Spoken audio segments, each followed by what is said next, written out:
Hey, what is going on, Vikings fans? It's Skol side back again with another Minnesota Vikings video. And in this video, I'm excited. I'm going to give you guys the top 5 moves that the Minnesota Vikings need to make this offseason.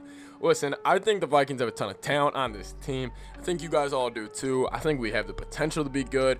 You know, we just got to crank some things. Just the top 5 moves that we need to see for the Vikings this offseason. Anyways, if you guys are new here, sub to the channel, hit 1K. I love it. We're going to be giving you guys a lot more content coming up soon, mainly because I feel like the NFL is going to start ramping up again. You know, we got a lot of trades going on. There's going to be a lot of conversation, and also I got some ideas coming for this channel, so stay tuned. Leave a like on the video, comment down below. Now I'm going to give you guys my top 5 offseason moves for the Minnesota Vikings. Let's get into it.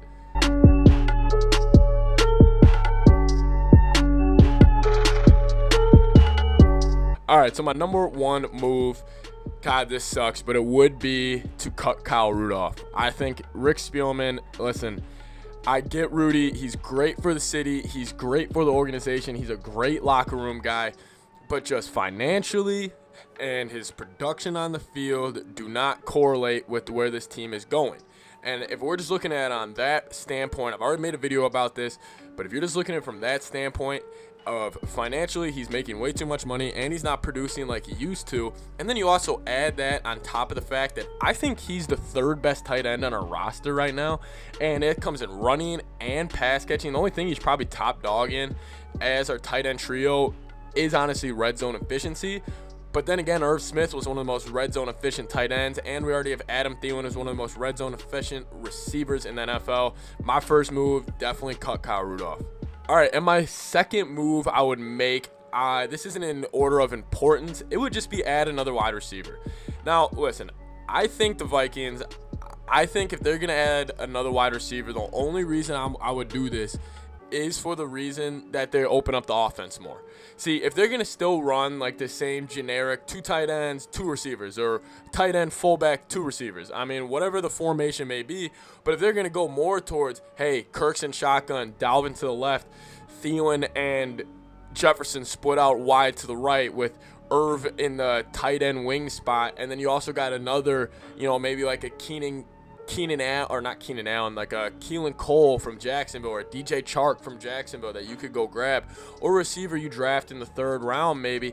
That's something I would maybe look towards. I don't think it's that high on my priority list because I do think Olabisi could be a solid receiver, but I don't think the Vikings have a true number 3 on the roster, and that's something I would try to acquire in this offseason. All right, then obviously I think this is this is the 3rd on the list, but this is the most important, and it's get tougher in the trenches.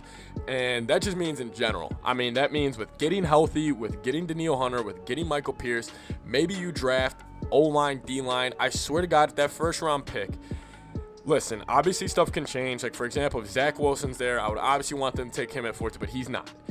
If the board falls the way it's supposed to go, and the Vikings don't take either an edge rusher or a D tackle or just a guy in the trenches, the person the Vikings draft needs to be over 260 pounds. That's what I'm putting at. Benchmark, if he's not over 260, no, we'll go 250. If he's not over 250, we don't want him. We need to go trenches in the 1st round. Listen, the Vikings were a soft team last year. They got ran over, and they couldn't consistently just beat down on teams, even though they were a really good running team. Just in short yardage, they were getting beat a lot. 3rd and 1s, 4th and 1s. We all know the story. Get tougher in the trenches. Now, my 4th thing that the Vikings need to do in this offseason, a move they need to make, is opening up the offense. Listen, this is the thing, especially on my channel, I've been screaming about to you guys. I think the Vikings, I think they have a great offense. It just needs to add more layers.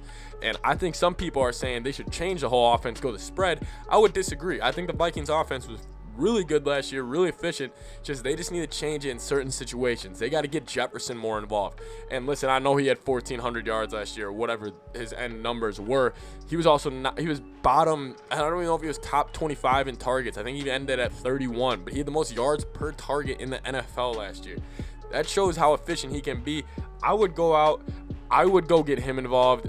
Anyways, I think the Vikings just get more pass happy. I love Dalvin. We still got to establish that run. I mean, you see Tampa Bay, they did it, but definitely open up the offense, more trick plays, more pizzazz, more fun.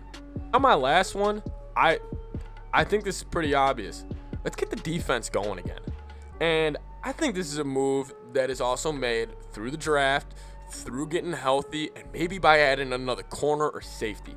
I think the Vikings really need to bolster up the secondary, because we kind of saw with the D-line, we saw when it just took one injury to the D-line and Danielle Hunter and one opt-out in Michael Pierce to turn the D-line around. I would be very scared if, let's just say, Harrison Smith, knock on wood, he goes down. I mean, that safety group is looking thin. I would go get a safety, whether it's through the draft or free agency. I mean, we got to adjust the field. But listen, the corners, they're going to be developing. Get Eric Kendricks back, Eric Wilson, Anthony Barr, Danielle Hunter, Michael Pierce. Add a guy in the first round on defense, and the defense will get going again. Hey, also that's on you, Mike Zimmer. You got to make defensive football back. You got to start blitzing more. I want to be more up pace. Look at what the Tampa Bay Buccaneers did, and we replicate that, and let's go and let's win a lot of games next year. Those are my top 5 offseason moves that the Minnesota Vikings should make. Anyways, if you guys are new here, please subscribe to the channel. We talk Minnesota Vikings football every single day. Thank you guys so much for watching. Leave a like, comment down below. I'll try to get back to all you guys. I don't know what you guys think. What else should the Vikings do? See you guys next time. Skol Vikes.